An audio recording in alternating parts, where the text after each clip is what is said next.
This is bringing positive international attention here to the Duke City. After 2 weather delays earlier this month, a local world-renowned balloon pilot and his Russian counterpart are seeking to break the world distance and duration record for gas balloons.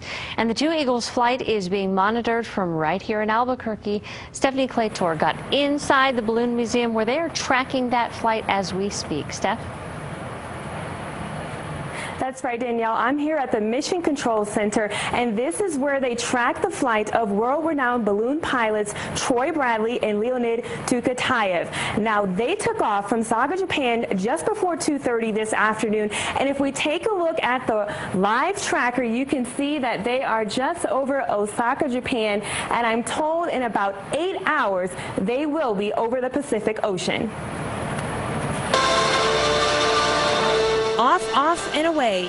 Albuquerque native Troy Bradley and Leonid Tiukhtyaev of Russia are chasing their dreams, hoping to travel farther than 5,200 miles across the Pacific Ocean in less than 5 days, 17 hours. Those records were set in 1981 and 1978, respectively. Everything seems to be going just right. We've had good communications with the balloon. Takeoff was very successful. They'll fly at around 18,000 feet, where the temperatures can get as cold as -70 degrees. But don't worry, they have a heater in the capsule. Mission Control Director Dr. Steve Shope says where they'll land is still undecided. So the further south you are, the fatter the Earth is, so the more miles you cover. So as of last night, it looked like there was a chance they would go down to the Baja Peninsula, which would have been great. But the other opportunity is to go up into the northwest, probably the U.S.-Canada border, and that is actually a lot fewer miles than going down to Mexico.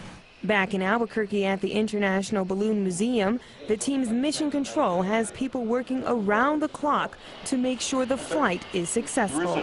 We have flight people looking at the flight trajectories, flight options. We have people monitoring communications in here. And dealing with air traffic controls is a lot of work.